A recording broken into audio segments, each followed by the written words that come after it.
Hey, what the hell's going on, you guys? This is Triple Play Negative AE, and welcome back to another episode of Higurashi When They Cry. Last we left off, we were Takano, I believe. Or at least, I think we're Takano. It hasn't actually revealed that we are yet, but it seems a lot like this is maybe delving into a little bit of the backstory of Takano, which makes me interested um, in whether or not she is going to be. I don't know if this game's going to take the route where they're like, oh, we got to save everybody, You know what I'm saying? Like, they could go that route where they're like, everybody has a that, and I think I'm onto something because the poem is like everybody has a right to happiness. It's just, am I okay with it or something like that? I forget what the quote was, but something stupid like that where it's like, they're gonna try to save everybody, even though I don't like Takano at all anymore because she's a little bit of an evil jerk. But it's true that like you aren't just like purely evil, right? Like there's something that happened. I don't know. Anyway, I'm not gonna get philosophical. Let's go ahead and play the game. The only time when you're allowed to exchange words with their room. Oh yeah, they get beat at this orphanage, and they're scared of their teachers and stuff. We remain tired after we turn out the lights and go to bed. The orphanage is located in the middle of the mountain, so it's very quiet. We make sure the staff members are far enough away from our room first, and then we enjoy our private conversations. That is our only leisure. It isn't anything special, though. That's because we simply badmouth the staff. We talk about how one of them is only mean to a certain person, or that one of them is unfair. We continue until someone falls asleep. We even talk about how we can get back at the staff, and we take revenge on all of them in our imaginations. Some kids even start to cry, and they get too emotional talking about it.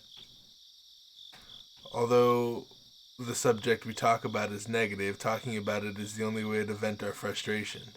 And even though we feel despair about tomorrow, we are able to fall asleep. But sometimes a different subject pops up. It's about the Yurigauka House of Love and Mercy on the other side of the river. Yeah, over there, kids get snacks after their nap time.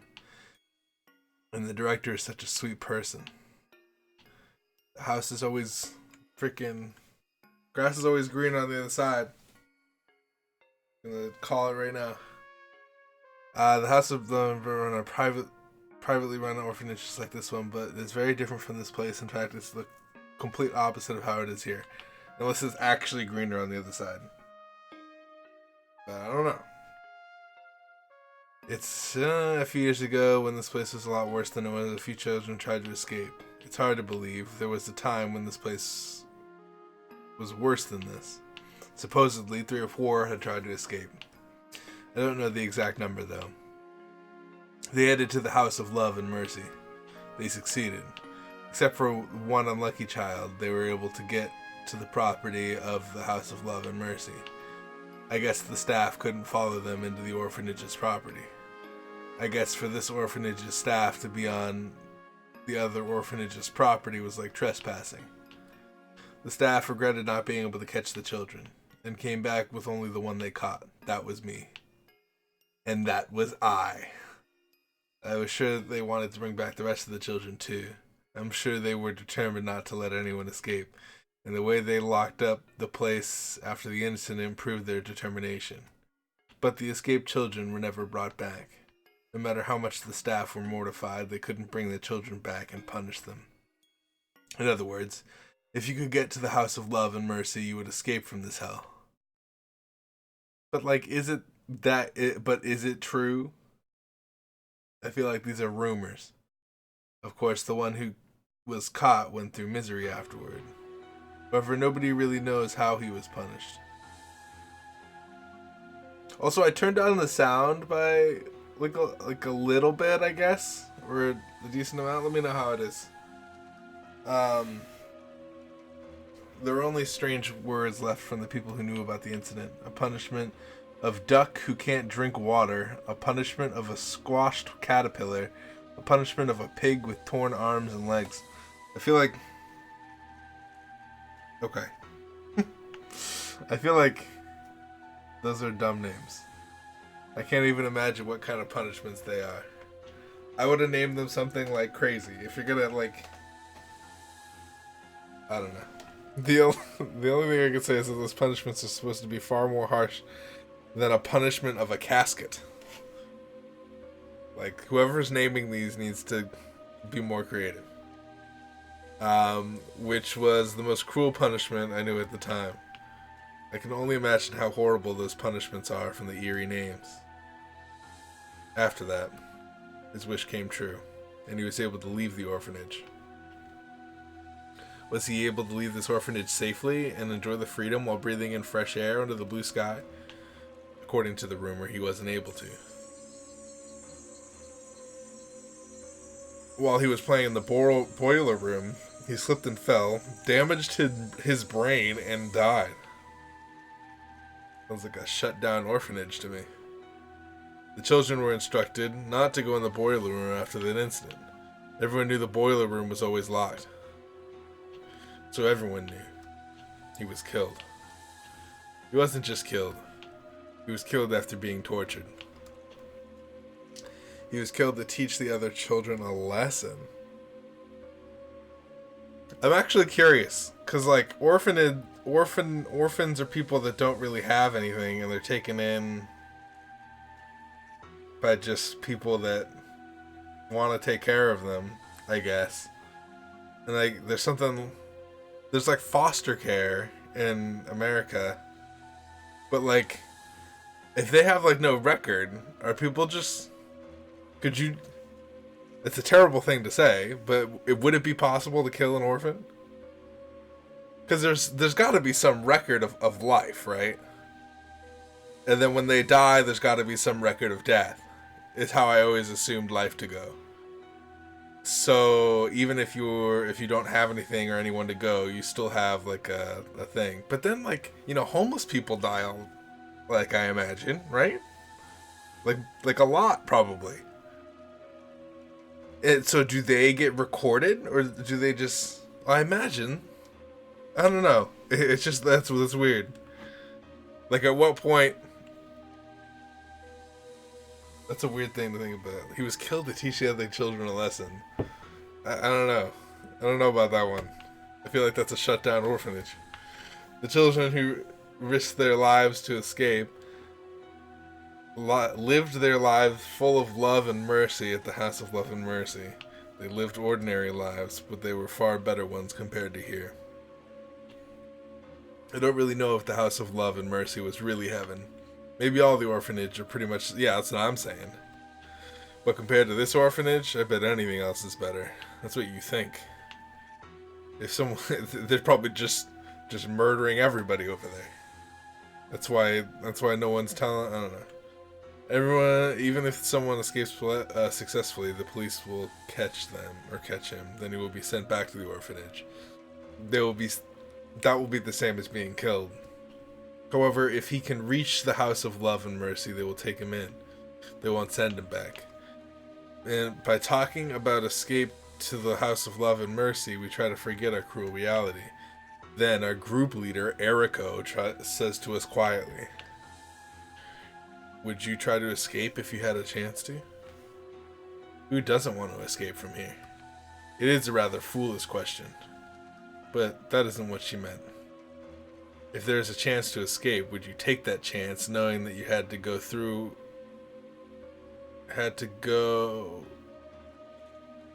knowing what you had to go... That's through, if you got caught. It's not though, it's through. But it says though. That is what she meant. Nobody can answer immediately. If the past escape incident was a total success, then we might have thought differently. But after the incident, the orphanage tightened security to prevent escapes. All doors and windows were locked heavily, and it isn't easy to escape. Even if another group escape is planned, the success rate is very low. There were three escaped and one was caught before. Maybe 2 will be caught this time.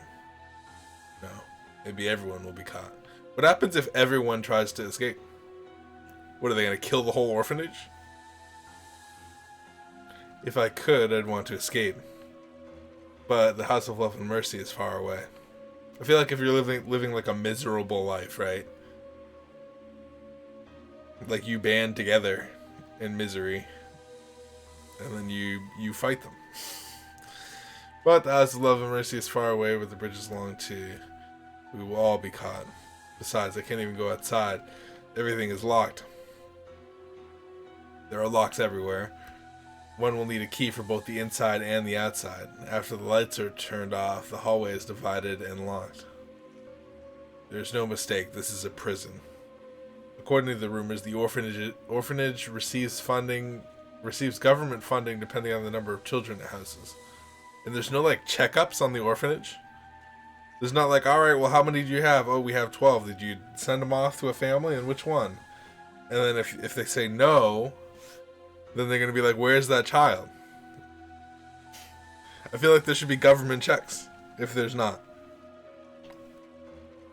Or something. Some inspector that comes by and checks on the children. If anyone escapes, they lose money. Always bad stories about orphanages. Like, there's never a nice orphanage owner. It's like that in Annie, too. It was a hard knock life for them. So if we expose the conditions at the orphanage, they will be instructed and things will get complicated. That's the reason why they want to make sure we are locked in. Sure, if there's a chance I'd want to escape, but realistically there's no way we could escape. Everything's locked. Well, do you know the hen house in the courtyard? It uses the same key as the door to the back stairs. Really? Shh. Eric shushes us. Or Eriko shushes us? Sometimes mass-produced locks make the same key. Curious. It is Eriko. Okay. Sometimes mass-produced keys look the same. Locks takes the same key, of course. They would usually use different types of locks so this wouldn't happen, so I guess the staff didn't notice it. So there are 2 locks that use the same key at the orphanage. However, the children never had a chance to even touch keys. But there are a few exceptions. One is the hen house. Each group takes turns taking care of different chores. If your group is to take care of the hen house, you get a key from the teacher's office to clean the hen house. You are supposed to return the key immediately after you're done. While taking care of the hen house, the key is in the children's hands. The staff members come around to check sometimes, but they can't keep an eye on us at all times. Eriko-chan, you aren't thinking about using that key, are you? That's not. It's too dangerous. Of course it's dangerous if there's only one of us, but it's different if we're in a group. Why? Do you know why only one was caught in the past group escape incident? They were desperate. To escape as a group, they did something to increase the chance of success. That was why only one was caught. What did they do? They scattered as they ran. They scattered in different directions. They waited until the day where there were only a few people working at the orphanages. Wait, why can't I say that word but not plural? Orphanage. And ran away in different directions. That way, although it all depends on luck, it will increase the chance of success for sure. You probably won't be able to flee on your own, but if the staff were to chase after the other children, the chance of escaping successfully would increase. In other words, Eriko is inviting us to escape as a group. The more children join, the more the chance will increase. But there are children who communicate secretly with the staff for their own benefit. Huh. She has to be very careful about who she talks to. This reminds me of an anime, but I'm not going to say which one because it spoils it. But I feel like it would be fun to like have you guys guess what anime I'm thinking of. Children who communicate secretly with the staff for their own benefit. I saw an anime recently that was very much like that. Eriko was just us, and she asked us to escape with her. Eriko, me, Tomomi, and Kikuko. 4 children. But I I probably wouldn't even say, just for spoilers' sake. I don't want to spoil anybody on it because it was good. It's a really good anime. But I'm not gonna say which one because it's a spoil. I went in blind. I feel like I don't know. I'm gonna stop talking about it. You want to stay here a day longer? Three of us shake our heads, but at the same time, we can't agree to escape with her either. Of course, we don't want to stay here a day longer or even an hour longer. Even if we did the same thing as yesterday, we may be yelled at tomorrow. I can't stand this anymore. I can't stand living in fear of what to do and what not to do, so I won't be yelled at. We all feel the same way. Maybe we can endure the strict rules. But it's almost impossible to endure the vague rules. It's almost too much to say that the rules at this orphanage depend on the mood of the staff. This is okay, that isn't okay. Such borderlines changes daily. And if we were to say anything about it, we would be treated in a horrible way. I will escape even if I have to do it alone. Like I said, the more people join, the better the chance. Think about it. If they find out about this henhouse key trick, they are sure to lock on the back door. In other words, we only have one chance. Even if you regret not joining in later, it'll be too late. But I'm scared. I'm scared too. If we get caught, we'll be killed. Tomomi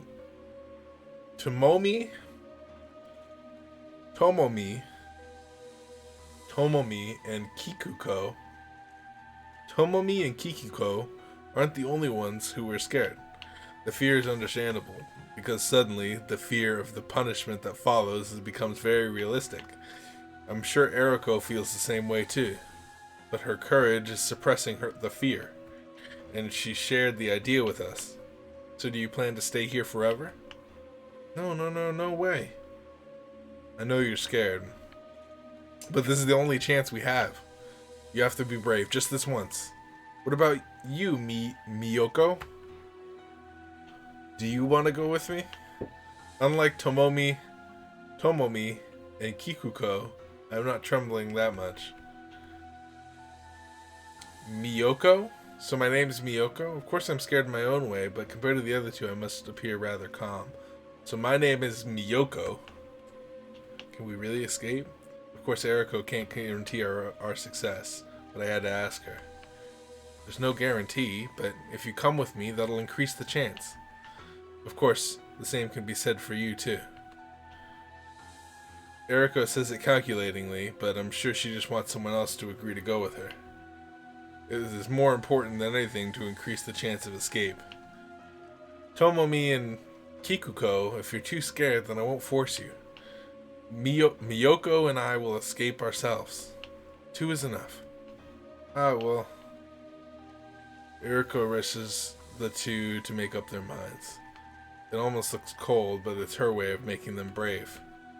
Because it is very possible that regardless of the outcome of our escape attempt, those 2 will be held responsible since they are our roommates. It's not like we'll do it tomorrow. Our turn to take care of the hen house is in a week. If we'll wait for the perfect timing. If we don't feel right, we can wait until our next turn. We'll be very careful. The rotation of the staff and the timing are important, but we also have to know the way to the House of Love and Mercy. We are planning to scatter, so we have to know the area. To make up my mind. Okay, I'm coming with you. But let's be very careful with the time of escape, okay? Of course. We'll be killed if we get caught. I don't want to die. I'll come too. Me too. Tomomi and Kikuko agree, and we all decide to escape as a group. We waited for the perfect timing. We waited for a day when only a few staff members were at the orphanage. And we decided to let God take care of the rest. It's open. Maybe it was the way I did it. Eriko tried to open the lock several times without success, but I got it open on the first attempt. The back door opens slowly, and we feel the cool breeze. This isn't the free world yet. Actually, it's the complete opposite. If the staff were trying to find out we were here, we would be in big trouble. The staff were to find out we were here, we would be in big trouble. This is a dangerous world. But unless we went through this dangerous world, we wouldn't be able to go any farther. Okay, let's go. I think Eriko wanted to say that. We were planning to leave with that as a cue. But what we heard wasn't Eriko's voice. What are you doing there? We start to run. It's raining. We all get soaked immediately and our clothes stick to our skin. That is normally very uncomfortable, but we can't think about that. We can only keep running in the rain. We were running on gravel, but it feels like we were running in a muddy rice field. My feet keep sinking and I can't pull them up. I'm frustrated because no matter how fast I try to run, I'm not gaining any speed. I feel a sense of urgency. All I can hear is someone yelling, "Escape!" behind me. All I can do is run like crazy. Okay, scatter! Go in different directions. Come on, scatter!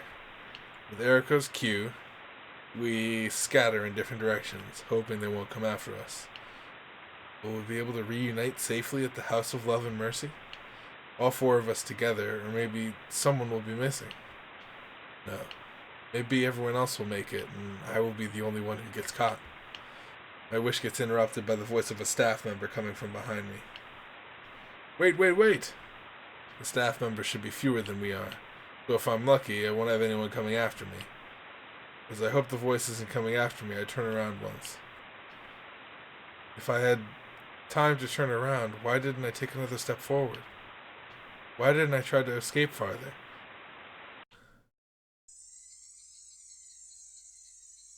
As I turn around, I feel a huge hand cover my face.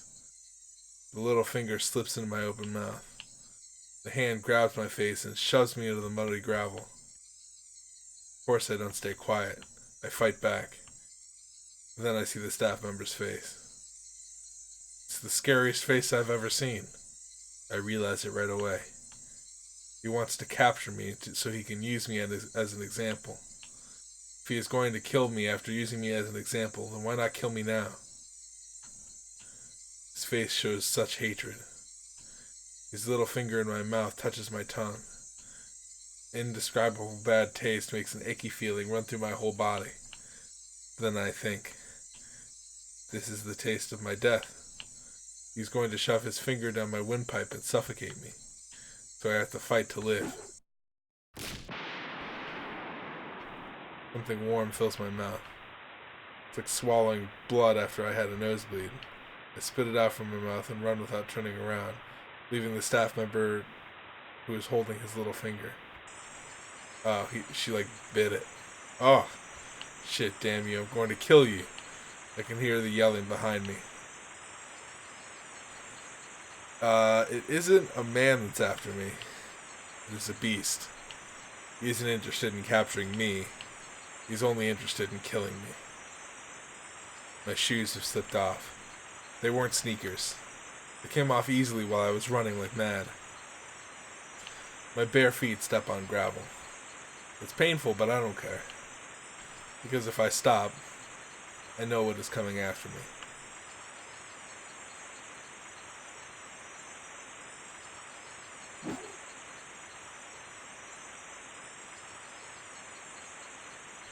Tree branches shove in my face and barbed wires scratch my thighs. My feet and toes are all bloody from running on the gravel. The blood... Wait, you don't have shoes? Or did you take the shoes off? They don't give you shoes at the orphanage? You're just barefoot the entire time at the orphanage?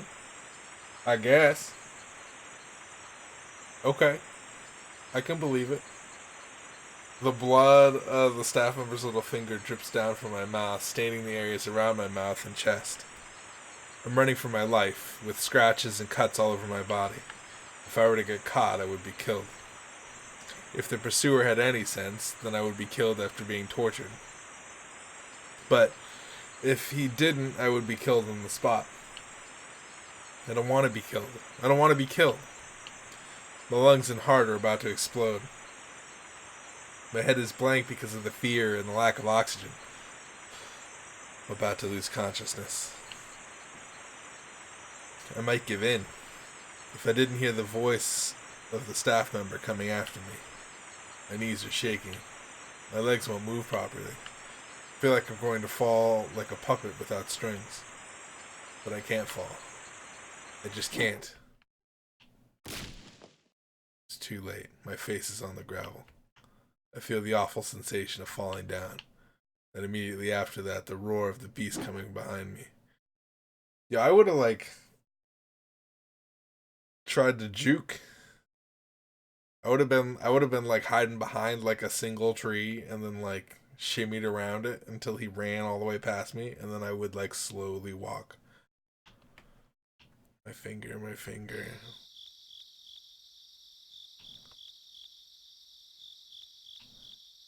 Must have hit my thigh against the steering wheel when I jumped. I felt the delayed throbbing pain, sweating all over. I wiped my sweat on my forehead and put my hand on my chest and realized how fast my heart was beating. I rubbed my thigh. I rubbed in a straight line. It's not where I hit the steering wheel, but I feel like this is where it hurts now. I don't see a scary beast in the moonlit car. I don't have my shoes on and I'm not bloody. Wait, I have my shoes on and I'm not bloody. My toes are fine too. Someone knocks on the window and I'm startled. Major, it's time. Oh, thank you. I want to take a nap, so I told them to come wake me in an hour. Maybe an hour is too long. Taking a long nap actually makes you tired. I put my seat back up and get out of the car.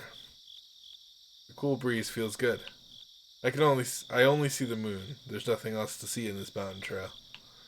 My car and command car are disguised as a trailer parked on the side of the street. I have a bad taste in my mouth. I spit it out on the shoulder of the street. But I can't just get rid of it. The taste of blood, saliva, and rain. Sweat from my forehead and raindrops get into my mouth, but I can't swallow, so I end up drooling. That reminds me of the past, and I try to wipe my mouth. Huh. Phew. Maybe I'm nervous. That's why I had such a bad dream. I think there's a coffee maker in the command car. A bad cup of coffee will wake me up. So? Has anything happened yet? No? Not yet. We just received a routine communication from Jifu. Dude, who fucking called it? Who said I was Takano? Me. I think they gave it away with the Takano reference before. So my name isn't Takano, it's Miyoko. So Takano's name this entire time has been Miyoko? Is that what I'm gathering from this information? And that Miyoko took the name of her something, grandfather or something, whatever he was, uncle, something. Make me a cup of coffee. Sure. Cream and sugar? Just cream, please. No, put some sugar in too. I still have a bad taste in my mouth. The feeling of biting and crushing his little finger and his filthy blood filling my mouth. Like a sweet cup of coffee would wash down the bad taste and also wake me up from the bad dream completely.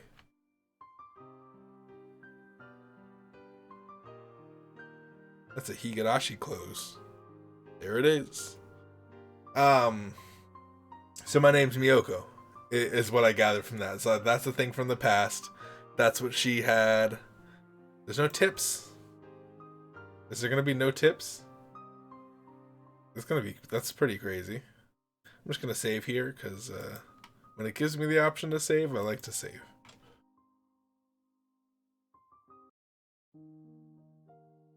So, okay. So, yeah, okay. This is the banquet section. Can you hear me? One more speech and we'll move on to a toast. Are you ready? This is the back end. We're ready. We can't hear anything from the inside, so please give us a cue when your speech is finishing up. 10 bottles per table, okay? Make sure you serve your table smoothly. Young waiters wearing bow ties get bottles of beer ready for a toast. They wait for the cue to serve while listening through the intercom. At a usual party, they can put the bottles of beer on a table ahead of time, but if there's a lecture before the party, they can't. Guests don't mind sushi going dry due to a long speech, but they don't like seeing their tables get wet with the condensation from the beer bottles. And more than anything, they sure don't want to drink warm beer. That's why beer has to be served right before a toast. However, there's always a speech before a toast, and usually a long one. Especially at a big party like this one, there are a lot of guests who give speeches, so it's extremely difficult to know when to serve. For that reason, the bottles end up sitting outside by the banquet room, and people end up drinking warm beer anyway. There are several dozen tables with white tablecloths on them in the banquet room. Approximately 8 people are sitting at each table, so there are at least a few hundred people there. The banquet room is filled with excitement. There are many plates with different kinds of food on each table. A sushi platter, a sashimi platter, a fruits platter. Oh, dude, the fruits platter sounds awesome. Although, along the wall there are cooks ready to serve fresh sashimi. All the guests prepare to be well-mannered gentlemen, and obviously they are notable people from different fields. A huge and beautiful chandelier above them clearly indicates that this hotel holds a status good enough for these famous people. An elderly gentleman is giving a long speech on the stage before making a toast. Usually people don't like such long speeches, especially if it's before a toast, but the guests are actually excited with this speech. Maybe the word excited isn't suitable. Maybe it should be described as an upsurge in a strange way. Which country would actually teach to not to show respect towards their own flag? There are none. It's only happening in Japan. That's right. They say that to be forced to show respect towards your country's flag and national anthem is the same as having morals forced onto you. Who are they kidding? Come on. To love your national flag and national anthem is a natural feeling. To know ourselves, to know our culture, to understand the history and our country itself. There are things to make you realize that you are a Japanese citizen, to make you understand your part as a citizen of this country. And the natural feeling you get from that is love towards your country. However, those anti-Japanese teachers claim that it is the same as brainwashing people and militarism. They are crazy. What are those people doing anyway? They are teaching our children to be anti-Japanese, and they are the ones brainwashing them with self-destructive education. They are teaching our children that Japan is a shameful country and that they should be ashamed of being Japanese. Forget and deny your country. That's what they are teaching them. Those innocent children listen and believe such nonsense. Of course they do. They go to school and learn things, right? If their teachers teach them that, of course the children believe that. That's totally contemptible. We have to do something about this country's education now, no matter what it takes. The applause fills the banquet room. All of the gentlemen agree and express that they feel the same way by cheering him on. And one gentleman wearing a cloth and sash comes onto the stage. A big round of applause welcomes him. A popular theme song comes in when he shows up, but the loud applause erases it. His sash says he is a candidate for prefectural governor. Let me introduce you to a patriot, XXX-kun. He's been working as a room monitor for the previous governor and supported this prefectorial government for many years. Since the previous governor has decided to retire, he was appointed as the next governor. Unfortunately, we don't have those anti-Japanese teachers in our prefecture. They say it is a freedom of education, freedom of morality, but what they are teaching is in fact anti-Japanese. They don't teach the correct history, and they're teaching our children that everything was Japan's fault. They don't even mention the true meaning of the Greater East Asia Co-Prosperity Sphere, or all the people who fought to save Asian people from the control of the white people. They don't even talk about how many Asian countries were actually colonies of the white people before Japan stood up for our freedom during the war. Our country was recovered amazingly after the war, yet our children don't know any of that because those teachers don't teach them. How sad. I can't stand the fact that those anti-Japanese teachers are actually teaching our children along with the teachers who are teaching who take teaching seriously, they're insulting our schools. I will become a governor and get rid of those teachers. I will straighten out our education. Make sure our children grow up to be a decent young people that can carry on Japan's future. He, XXXX-kun, announces his candidacy for the next year's professional governorship. I appreciate your support for him. I promise I will straighten out Japan's education. Thank you for your support. Again, the banquet room is filled with applause. The man is getting a standing ovation. I need you to explain about this. I need to explain a bit about this banquet before you misunderstand. Who? Who is explaining? Is this a narration? This isn't the conference of a political association or a lecture by a candidate. This is a conference for an organization of alumni. Everyone is familiar with organizations of alumni. Elementary school, junior high school, and college. Once you graduate, you're supposed to belong to an organization of alumni. You receive invitations for reunions and enjoy talking about the good old days. I don't think my old school has any of my information. I don't know.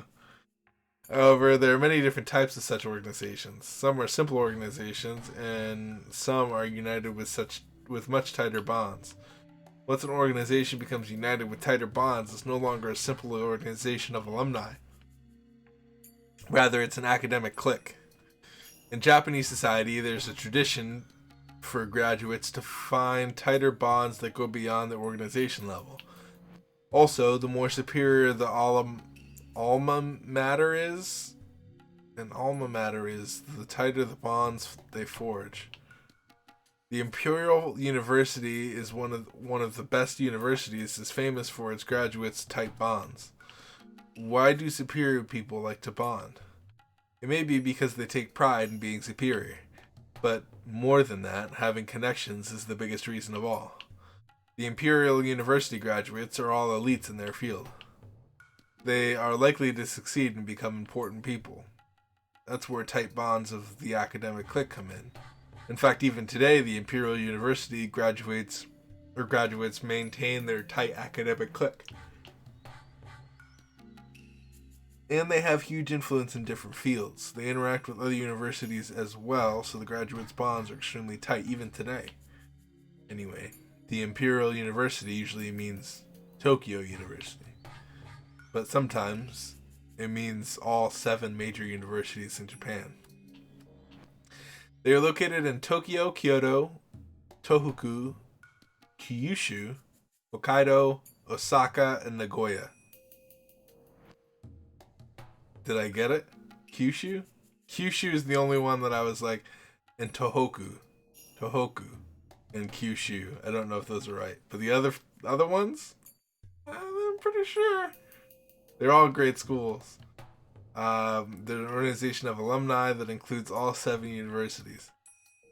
The elderly gentlemen in this banquet room are from each one of those organizations. However, not all of the graduates can get into this banquet automatically. To become a member, one needs a recommendation from another member and has to contribute to the society, and also one's status has to qualify. In other words, only the selected can join this organization. Therefore, all the members are important people from different fields, and obviously the power of this organization is of a political nature. But there's one more very important criterion that one has to meet to join. And that is patriotism. As a result, this organization has become extremely nationalistic. Up on the stage, the candidate for the prefectural governorship is still talking passionately. Takano is among these elderly gentlemen. Takano seems to be used to this kind of conference, so he doesn't seem too surprised about anything. But at the same time, she looks rather fed up. Wait.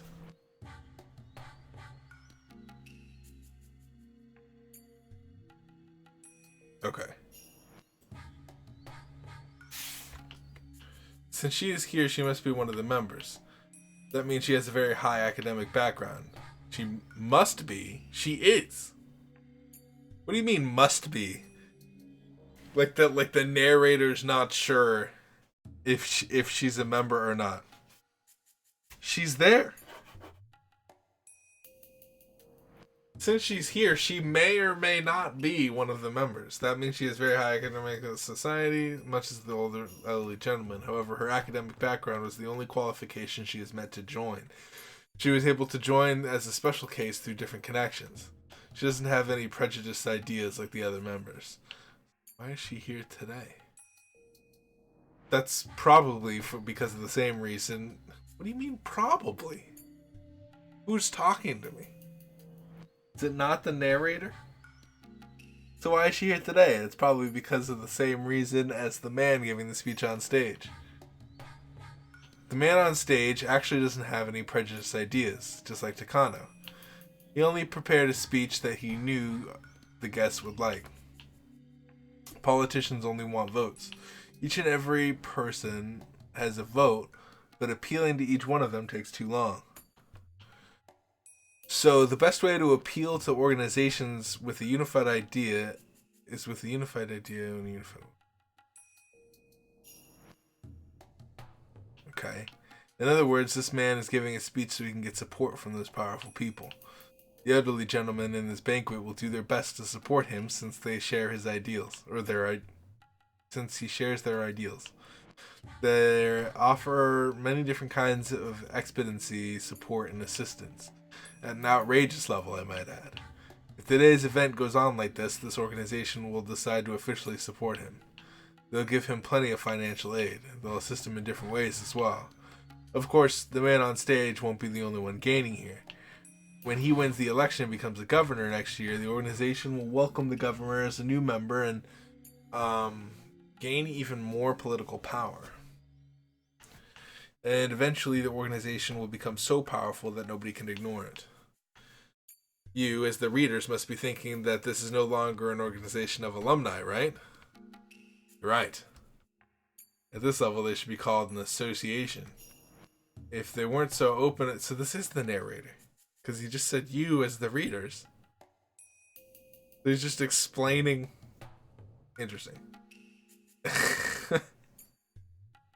But he's like unsure. If they weren't so open about their activities, then this could be called a secret association. Some of you might even think that such a suspicious organization shouldn't exist in Japan. But this is real. There's so many groups such as this in our society today. Is this like does this actually happen? Is he like, I just want to bring this to your attention real quick because I noticed this, and then he like started on this? Is he like delivering a message? There are academic cliques, study groups of different parties in different fields, industrial groups, consultative bodies, communions, community groups, community service groups, and so forth. And also there are right wings and left wings, yeah. And the hawk side and the dove. The hawk side and the dove side? That's not true. They don't have a hawk side and a dove side. Why don't we have a hawk side? I won't go into the details of each organization, but they appear in newspapers quite often. In Japan, there are words to describe such groups. The words used generally. Words like secret association may make you think of a suspicious organization with people wearing hoods, but that's a misunderstanding. In the United States, there are far more groups like these, and they are so powerful they can't be ignored. Therefore, they don't use a word like association. Sometimes people say that such groups have more power than the White House, and they are called the shadow government, I guess. Even in Japan, we have our own shadow government called the financial clique before the war. After we lost the war, it was governed by the GHQ, and it has been over 40 years since that happened. There's no guarantee that a new shadow government hasn't been born since we are so good at using connections to make arrangements. Takano Mio is her name is Miyoko, and she took Takano's name, but her actual name is fucking Miyoko, or maybe Miyoko is her last name, and because it's Japan, they were calling her Miyoko. Am I crazy? I'm probably crazy. Her name has been Takano Mio the whole time.